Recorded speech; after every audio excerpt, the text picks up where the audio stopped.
Welcome to another episode of the AI Lab Unfiltered podcast. I am Drew Veach from BizStream. I am joined by Mr. Pete Terryn from New Wave. That's me. We're going to talk about all things AI today. We are. I say that every day, but today in particular, we're going to talk about AI. We really are. Yeah. I want to start by saying we are in the beautiful Studio Jefferson, right outside Grand Rapids. And it's just a beautiful studio. It's a beautiful production team here. We are powered by Think Tank Thought Leadership. They are the production staff and producers of our show. We couldn't live without them. They handle our social. They handle all of our editing, all of the production. They handle getting our guests arranged. We, like Pete says, we just show up and have fun and talk about AI. They handle everything else. If you're looking to do a podcast, I can't stress it enough. Talk to Think Tank Thought Leadership. You can find them on LinkedIn. You can hit us up directly. We'll talk about them as well and kind of guide you and kind of give you our thoughts and feedback of what we did to make it happen and make it special. Yeah, it's such an awesome team to work with too. Just so great to work with. And if you want to be cool, have a podcast. And if you're going to podcast, do it here with Think Tank Thought Leadership. That's exactly right. We're going to talk today about AI adoption and process in small businesses. And we're going to get hands-on with some stuff. We're not going to build anything, but I would love to. We're going to talk about how to get hands-on in some of the stuff that has been done and how it's being used in small business. And today's guest is Marcel Meyer from Array of Engineers. Welcome, Marcel. Thanks for having me. This is awesome. Glad you are here. So let's talk. Give a little intro of who you are, what you do. I guess let's put some context around it first.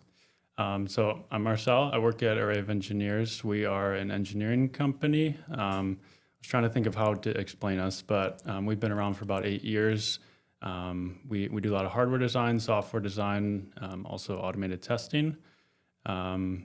So we work in industries like safety critical systems with aerospace, as well as defense, IoT, stuff like that.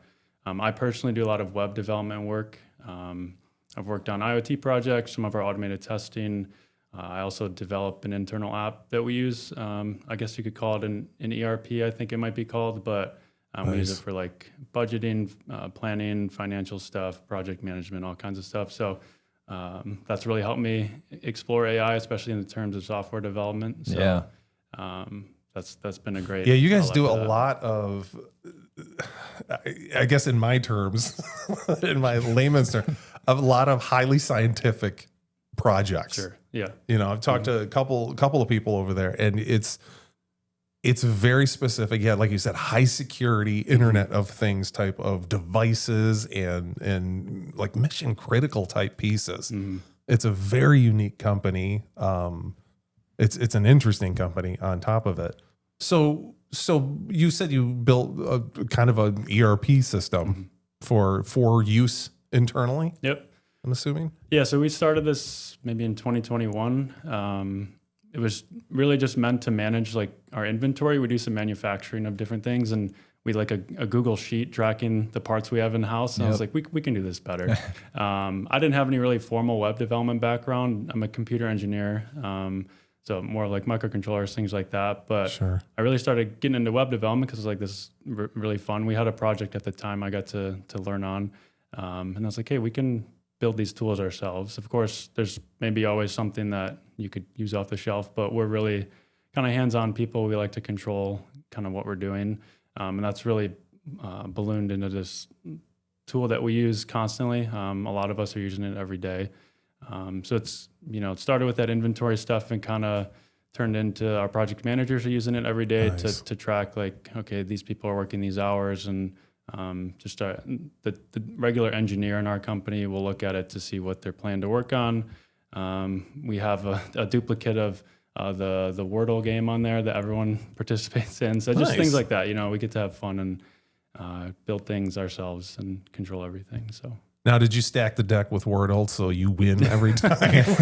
I did make it during lunch, like 30 minutes a few years ago, and I really Nice. haven't modified it much since. And somebody can, inspect the browser and they can see the list of words. So I think we could improve it, but let's just keep it fun. So you built this, you said 2021. Did you use any kind of AI tooling for that? Or is it, because it seems like it was before like it became super popular or any tools that came out at that point? Right. No, it was all just me.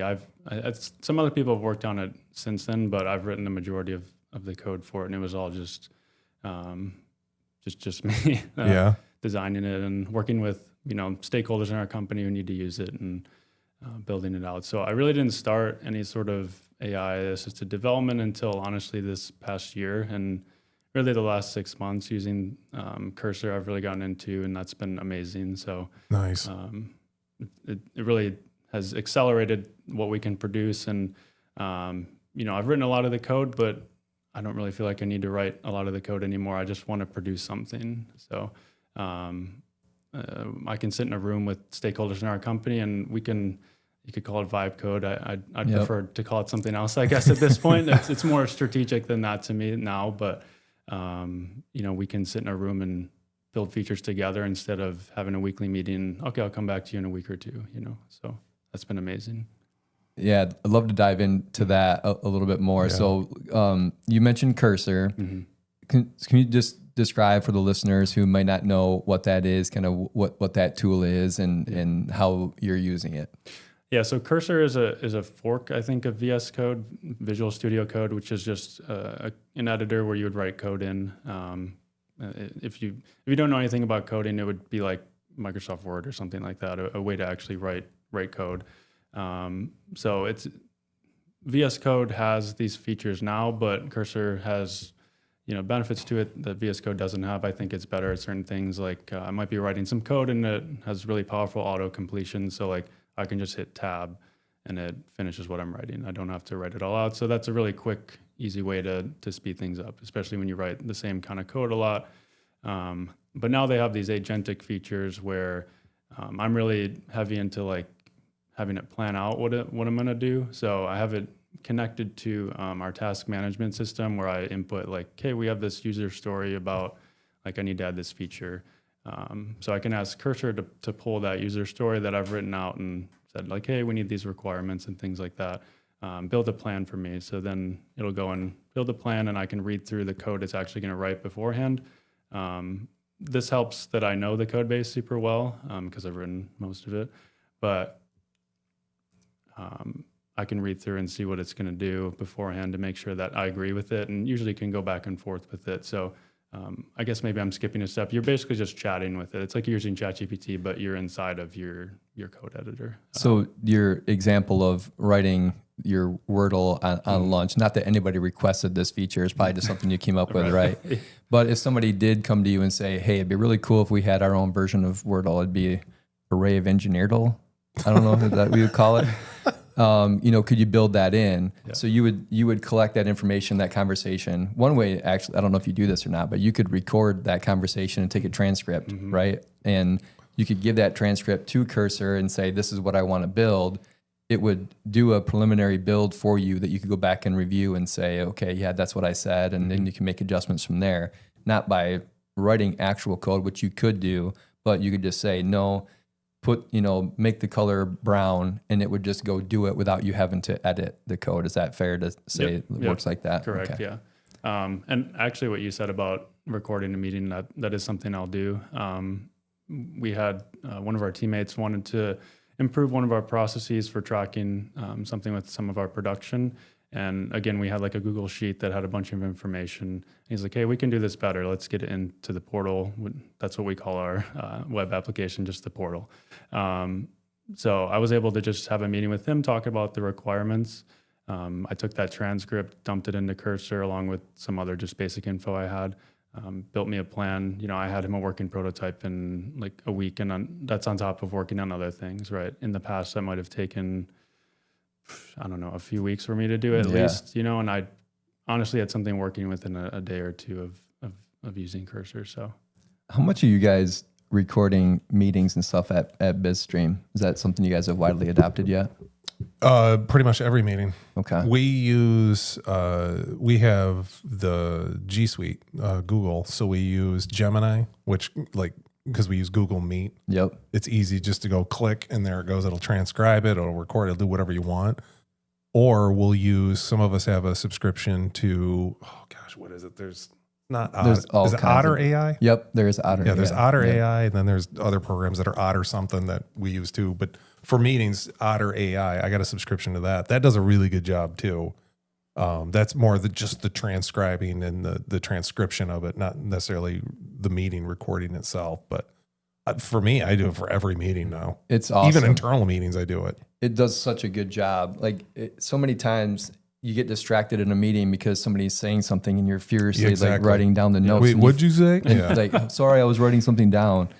And for anybody that's not recording meetings or conversations that you want to, use later on, such a powerful tool. Yeah, and it big gets time. it. It's very, very accurate. So I love that application.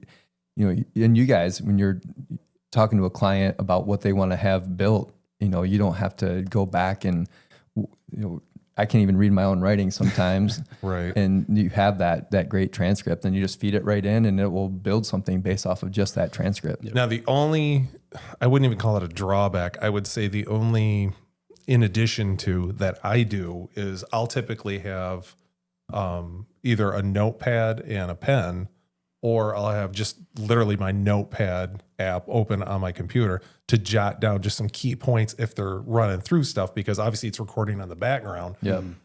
But you can't read it in front of you. I'm not reading it in front of me of everything it's recording. So if I go, okay, now you mentioned these two items, I'll have to just refer back to a couple of points on there. Yeah. But it records everything. So at the end, I don't ever really have to go back to those notes. I just use the notes we all talked about. One word of caution. So we were conducting a meeting with a client. It was a 4-hour meeting. And we had this device, it's called the Owl. And it's got multiple cameras on it. And it's super cool. And it will do the same thing. It will record and transcribe. And about 2 hours into that meeting, I wasn't taking any notes. And I was like, oh shit, what if this thing's not recording? So I think as a fallback, you should at least be taking some high level notes, maybe just to kind of have an idea. So if you did have to go back to jog your memory, because now Especially a long meeting like that gets scary. Yeah, very scary. I was like, oh my, and I couldn't say anything in front of the client, of course. So the next one that we're doing another one on Friday, and then we're going to have two different things recording at the same time. Two to have owls? some redundancy. Well, we're doing it in Teams. So Teams does the same thing. So if you're a Microsoft shop, Teams will do it. And a lot of them now will automatically summarize the meeting, key takeaways, to-dos, and things that come up during the meeting without you having to go back and ask for it. So anybody that's not using that tech now should really be. Yeah, Yeah, absolutely. it's a game changer. Yeah, I've been using Granola. I don't know if you guys have heard of that one. No, but I haven't heard of that one. I haven't tried the Otter one. I've heard of that, but Granola, same thing you're saying. It works amazing. I don't even take a notebook into the meeting. I know you're saying have a fail safe. I probably should, but a lot of my meetings are shorter and they're about development stuff. And Granola has a chat in it, so I don't know if Otter does, but I can go back and chat with it. Which is why I'm not taking my notes, right? I'll have a meeting about what feature do we need to build this week. We'll take that example of my coworker who wanted to implement something in our portal, and we had a meeting, and I'm like, okay, just give me the action items from this meeting, right? So that I don't have to think about it during the meeting. I'm just focused on what he's telling me. And that's been extremely powerful. I find their summaries are fantastic. I think we can get into this, but I've explored some local LLM options, and it is amazing how refined some of these off-the-shelf tools are, right? If I go and try and take a meeting transcript and summarize it myself, trying to build that prompt and all maybe the filtering they're doing on your transcript, it is amazing the quality of the product that they've given you. I have trained myself too so it takes better notes categorically. Is we're trying to build a website or an application or something, and I'm talking with a client. I'll specifically go in and say, okay, now let's talk about your goals and what all goals you want to achieve in this, versus just tell me what you want to do with this. So I specifically say that, so it picks it up. So it says, oh, here's where we're talking about goals. What are the specific timelines? What are the specific requirements that you need? So keywords that I'll throw in there so it records it And then, like you say, you go back in the chat feature and say, okay, give me all the list of the needs that we talked about. Here's a whole list of them. Here's all the goals that you talked about. That's really smart. That's a really smart way to do it. Yeah. So, and I've also had other people that are on the phone call say, yeah, Drew, here's a note for you. Here's a to do, a task for you. And it's like, it works. It works. It works perfect. Or I'll say, jot this down as a task for Drew to follow up with this client in a week or something like that. Yep. So let's talk about the difference of, coding in 2021 versus, the last 6 months of really getting the cursor. What kind of a difference have you seen in your output and the quality of what you're building? So I think quality is a big word. People argue like if we're vibe coding, it's just AI slop, right? You have to make sure you're reviewing stuff. So I think with the process that I've taken where you're planning stuff, I make sure to have really small PRs, like make sure the task the feature we're building is very small so I can quickly see the difference in the code. That helps me keep on top of it. But I mean, I think my productivity and output and in terms of the amount of things I've built is just skyrocketed. We always have ideas about what can we add to this app. And I'm like, well, I don't have time. Right now I just happen to have more time to dedicate to it. I'm not working on as many client projects, but just the ability to have an idea and within a week, okay, here's this working thing you guys can use is amazing. So, I love to code, but I also like to just make things and have them done. So, Exactly. I can still code if I want to, but we're here to build tools. So to me, using AI to assist me in that is amazing. So. I love that point because we talked on here a lot about AI replacing jobs and things like that, especially with what you guys do and what BizStream does. I think it just gives you the ability to get to those other features of that software that you never would have got to before. It was a lower priority, but it was going to be a really nice to have, not a need to have. And you can get to those things now because you can iterate so quickly and you can vibe code them into existence. There'll be a new term for that. It has a bad connotation, but for people like me, it's life-changing because I can talked about this previously today in another episode where I can just go and speak to the software and it will mock up something that I can show to somebody because it's hard to explain what it might look like or what it might do. But if I can just mock that up by talking to it or typing, it's a game changer for sure. Yeah, absolutely. People take approaches of like, build me 3 options of this, right? And you can choose which one. I don't do that as much because I feel like I know what I want it to look like. But I think going back to just our CEO, Stacy Paul, is really pushing for us to kind of investigate AI stuff, which is great, to have your leadership team be just all in on this stuff. Yeah. That's a big difference right really there. Is. Yeah. But she's a big stakeholder in this portal. And just a few days ago, I'm sitting with her in a room and we're just coding together. It's, I was thinking about, I was like, we've been having meetings like this for years and to be able to do this, we could have done it months ago, but we're here and we're doing it. And it's the excitement that she has for it is great. And, it's just really cool. Yeah. Shout out to Stacy. Yeah. Did you have a curve of that adoption in the beginning though? Like with our team, and we got hella developers, not saying you guys don't, but just, I absolutely love our team and they love coding, they love developing. And then all of a sudden this tool comes out and I wouldn't even say it was a threat to replace their job. They're just going, yeah, but I like doing that part. I like writing that code. Right.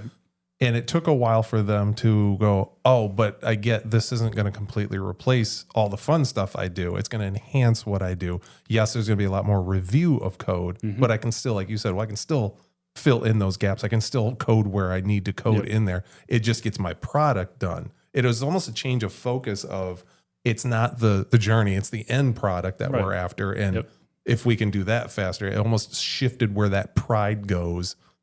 I just wonder if you guys had the same thing, because like I'm a woodworker. I know I can get a CNC machine and build everything I'm building, but I don't want to. I want to do it by hand. I like your point of, I'm emphasizing this, right? Focus on outcomes. I'm not as focused on how I'm doing it anymore, but I will say, I think the work I do is not quite different, but we don't do a lot of web development normally with a lot of our projects. Sure. We're usually doing automated testing of things, like a lot of Python coding, embedded development or hardware design. So I think I've been on this journey, if you could call it, like to try and investigate, what is out there, what can we use? And I think a lot of our teammates are not using these tools yet. And that's for different reasons, whether or not, they can use them or not, depending on the environment they're in. We do a lot of defense work and we're in their environment. So it's like, what is available there? Yeah. But I think as we go into the new year, I think that's a huge focus of ours of how can all of our teams utilize things like this, whether it's coding or not. But I mean, the power of just the coding tools alone is something that everyone should be looking at, especially in my company. I can't get on enough tables and yell loud enough. Like, hey, let's do this. Like, you don't have, I'm not telling you have to write every line of code with this, but just even if you're debugging something or just asking it something about your code base, like this can do something for you that'll make you better at your job. Yeah, exactly. And having it come from leadership in the beginning just makes it a top down, just unifies everybody. That was one of the biggest game changers for us to change that perspective. Was Mark and Brian are so into it that they're going, no, we got it. Here's why. And then people are like, oh, now I get why we're doing this. It wasn't just an individual basis. Yep. Yeah, I think if you're a business owner and you're or a leader in an organization, you're listening to this, you cannot underestimate what executive sponsorship means for AI in your organization. And there's sort of both companies are fortunate to have you guys along with the owners and senior leadership, along with people internally that are championing this and jumping on tables and screaming at people like you use this. Like that will get you going so much faster and further and faster. Yeah. I actually have a question for both of you guys, going back to, talking about the focusing on the end result versus the journey to get there, because that velocity is important. Mm-hmm. And what do you guys talk about, like, because there's lots of companies that can do that kind of work, right? The competition. So if I'm a client and I'm talking to Array or I'm talking to BizStream and I'm talking to company X, and you guys tell me you can get there in 2 weeks, and company X tells me it's going to take 2 months and it might even be more expensive. Well, it's pretty obvious who I'm going to go with, right? Yep. So, as much as you've got people that want to, whittle their own wooden statue, right, who's going to buy it if somebody can get me one so much faster and likely less expensive, right? Yep. For us, it really comes down to exactly that. The end client they don't care how the sausage is made. No, they just want to know that it's quality and it tastes good at the end. That's all they care about. So the process is so internal that you just want to make sure that all the I's are dotted, the T's are crossed. How you do that can vary. Are you using AI? Are you doing it yourself? But then that cost comes in. That this is going to take 2 months longer. This is going to take $200,000 more. Yep. That's where the rubber hits the road, and you will lose to that competition that's going, no, I can make the sausage taste just the same, and I'm going to use AI doing it. So I think it's forcing a lot of people to look at it to go, we need to adopt. This is not a question of do we want to help us. We have to stay competitive and weave that into your competitive advantage. Again, it's still a tool. So your unique qualities of what makes you, now coupled with AI enhancing that, really just propels it forward. I got to imagine it's the same way with you guys, with the markets you guys are in and what you guys can offer. Right. Yeah. I mean, I feel like, again, we're at the very early part of this for our company, but,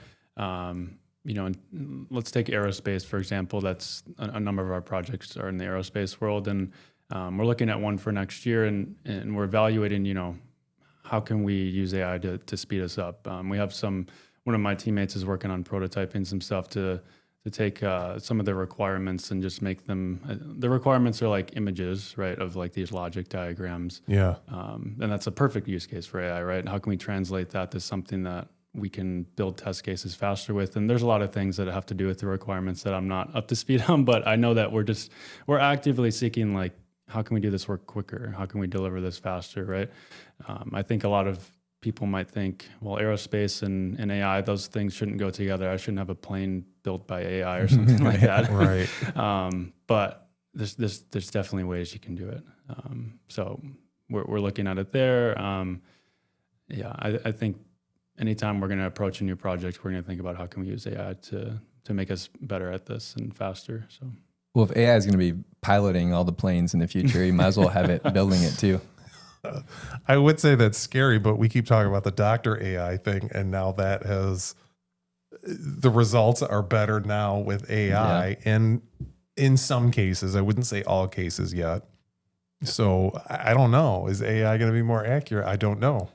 I guess it's too early to tell, but I'm not willing to get on the prototype plane. I can tell you that. What about a driverless Waymo? Would you do that? Yeah, I would do that. They don't. I mean, most of them that I've seen are just like the local bar hoppers where you're on it to go to the next bar, so it's not going super fast or anything. But then you go Tesla on the highway in the auto drive. I've been in one of those too, and that's damn impressive. It is. So 70 miles an hour, 80 miles an hour in a Tesla, it's driving you everywhere. Yeah. I mean, when I was first in one, which wasn't that long ago, by the way, a guy at work's got one. And he lives around the corner from me, and I needed a ride home. My car was falling apart, so I was like, "Can I get a ride home?" He's like, "Yeah, I'll have it drive us." And he literally, when we left the parking lot for the next 25 minutes, he just hit go, and it just weaved through the local roads. It made all the 90-degree turns. Four-way stops. It knows when to go.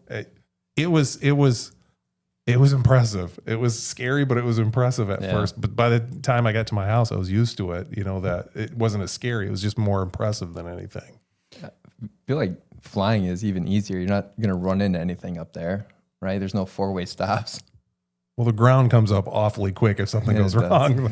Yeah. I think what you're talking about there with the Tesla kind of speaks to maybe challenges that I'm seeing at my company with people have perceptions of AI, right? And I think a lot of my coworkers are maybe early in their journey as well with AI. And, it's my job to kind of show you, hey, these are some use cases. This is what we can do with this, right? Like, I've been talking to people like, why are you not using VS Code's agentic coding? Well, I have this anecdotal story of this one specific thing, and that turned this person off from it, and that's nothing wrong with that person, but how can we show these people that this is going to make your life a lot better? Right. Just experience it once and see what it can do. So we talked about how you have support from Stacy, so top-down support for it. We talked about how important that is. Do you have a systematic approach to getting wider adoption, or is it just Stacy saying, please use it and report back with your success stories? Like, what does adoption look like there? How are you guys approaching that? I think it's slowly kind of being more formal, right? Like, we've been doing a lot of workshops lately for like defining certain roles in our company. Our company is about 8 years old, I think, in January. And we're trying to formally define like our project manager role and like what are the characteristics you need for that and what are your actual responsibilities. Like we all kind of know what those things are, but we want to actually formally define them for a variety of reasons. But we've been doing a lot of workshops internally, like mural workshops and things. And, I've been able to help the people leading these workshops to plug the outputs of those workshops into ChatGPT and form like personas and things that we can actually build on and save as our output of these workshops. So trying to integrate it into just regular company process meetings like that has been really helpful. But in terms of like formal like AI strategy or something like that, we really don't have one yet. I think that's kind of what we're hoping to do in the early part of 2026. Like we don't have an AI guidance policy. It feels kind of bad to say, I guess, but we just aren't there yet, right? Totally get it. And though. I don't think It's not bad to say. Even the fact that you're talking about one puts you ahead of most great companies. Start. Yeah. And I mean, you can literally have AI write that policy for you. We did that. I would say for anybody listening, have your lawyer look at it after you've built it. But I mean, AI wrote ours. I also would say revisit it every couple of months because the new technology comes out that you want to account for. We're getting onto our third iteration of ours that I'm working on right now because when the tech changes, as soon as what we haven't accounted for recently is now that ChatGPT and these tools can connect to like OneDrive and all that kind of stuff. That's a whole new thing that you have to account for. So get one in place AI can help write it, but then keep revisiting it because the technology changes. Yeah. I feel like every day I'm asking our like cybersecurity IT department, like, hey, can we do this? Like, is this okay? Yeah. So there's just a ton of that. And honestly, a lot of the times they don't know immediately, right? It's like, what can we do? Yeah. So, We're all learning at the same time. Right. yeah, things change way faster than we can keep up. So For sure. So you mentioned when we were talking before this episode, you mentioned using and building open LLMs. Gosh, if I can use my words, You're doing good, buddy. Local LLMs specifically. Yeah. Give me some thoughts on what you're doing there. Yeah, so we do a lot of client work, right? And clients give us their data, and immediately when we see ChatGPT, we're like, well, we don't feel comfortable just putting our customer data into ChatGPT. Maybe eventually, but at this point, we wanted to explore what options were available to not do that. How can we control the data and not let it leave our building, basically?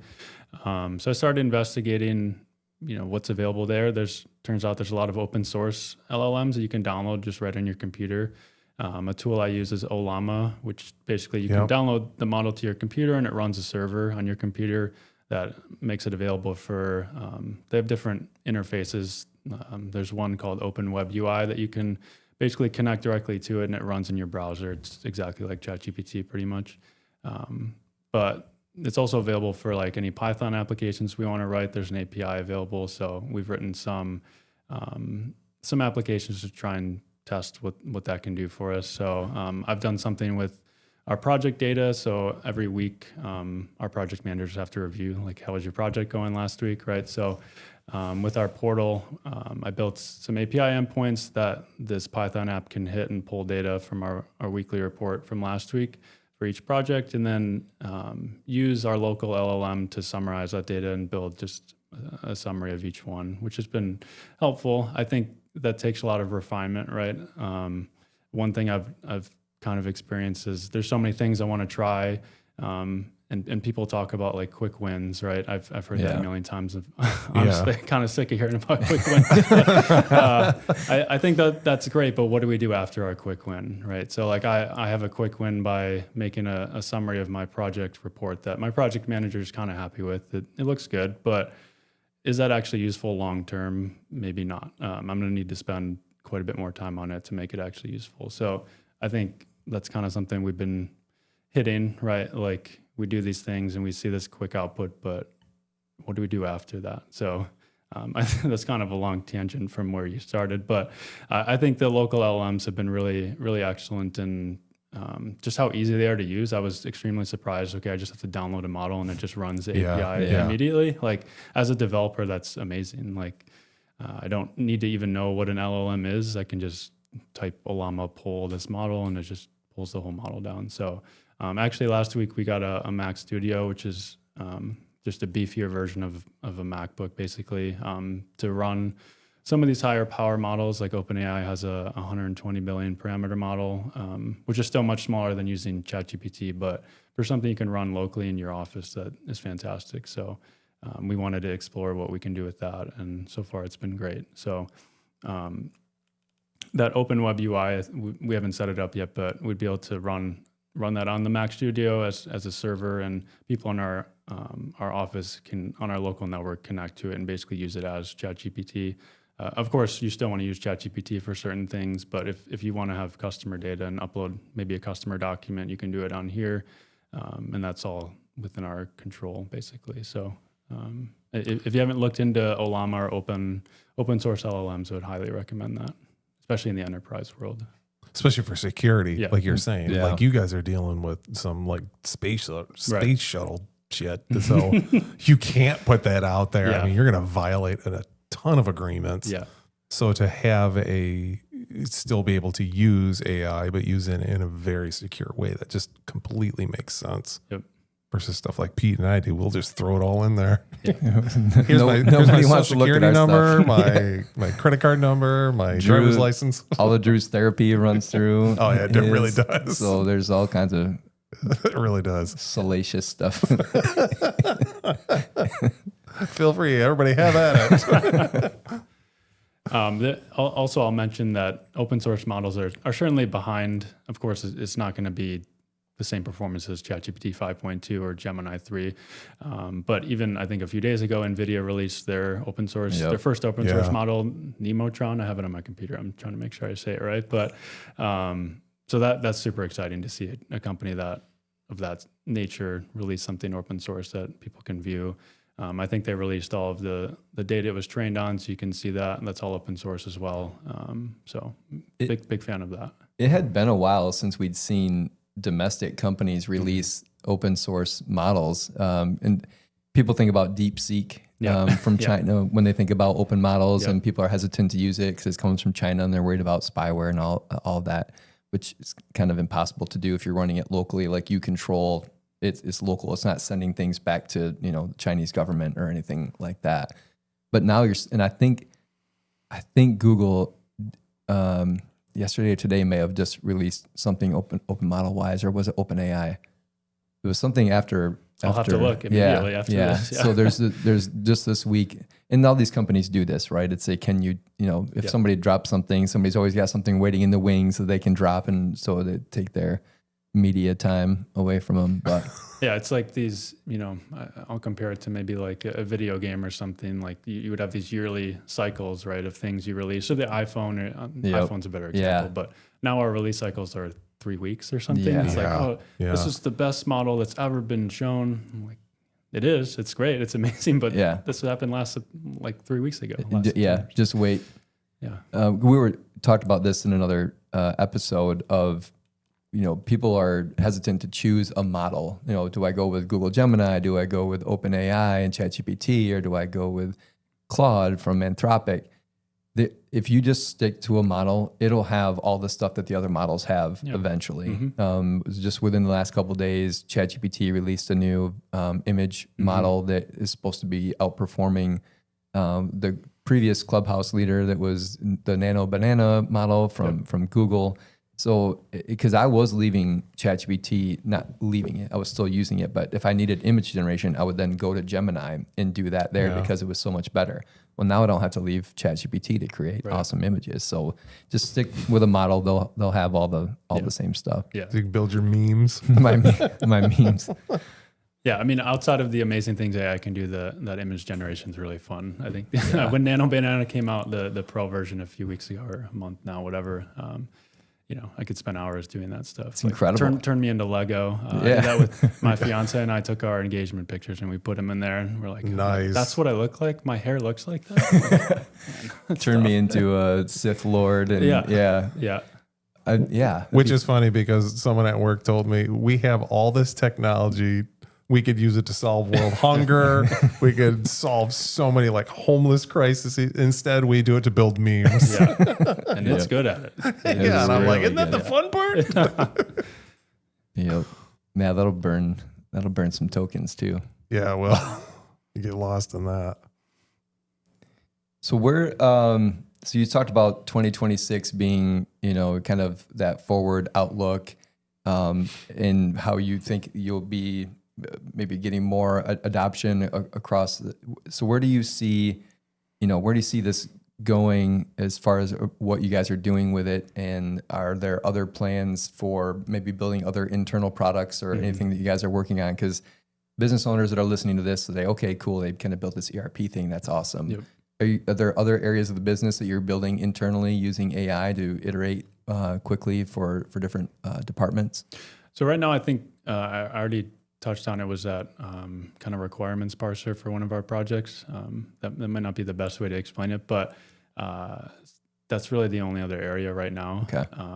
I think looking into 2026, a big thing for us is the majority of our team works on defense projects in the Army space, basically. And just a few weeks ago, they released their own platform where you can finally use generative AI in the defense space, specifically for the Army, which is a huge deal. Right now they have Gemini available, and I think they're going to roll out all the other ones, ChatGPT and Claude and stuff. And that's a big game changer for our team to, before it's just like, well, we can't use it. I can't put any of this information anywhere. So now that our team has that available, first of all, it's like showing our team what can you do with this. I think some people are like, well, I have this now. What do I do? So that'll be a big focus in the early weeks. But, Wait, so are you saying your team will have access to the same model that the Army is using?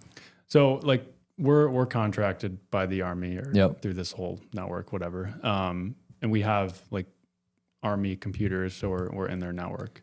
Oh, okay. So when you work on their projects, in order to do anything with them, because it's all controlled, and make sure that we're not exposing data and having their documents in our computers and stuff, there's a lot of policies in place for that. So since we have their computers, we can access those models as well. So That's cool. Yep.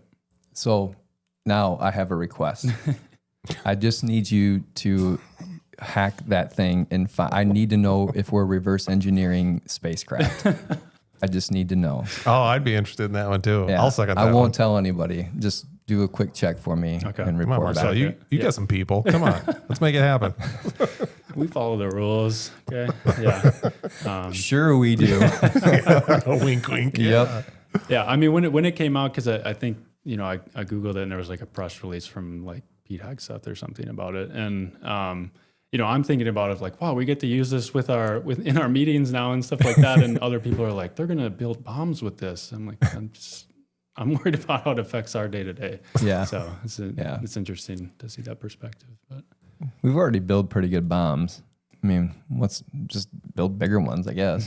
That's what they've been doing. Yeah. All right, we got to wrap this up. I know it. Once we start getting good, we're talking about aliens now. I know. And they're We need to- probably building stuff for spacecraft. I wonder if we Or could we alien have spacecraft. an AI alien episode? That'd be a lot of fun. That would be. I'm gonna need you to pull some strings. And get some, all right. get some people. Yeah, in. he's got some people. If you'll have me back, I'll give you some info. All right. Yeah. All right.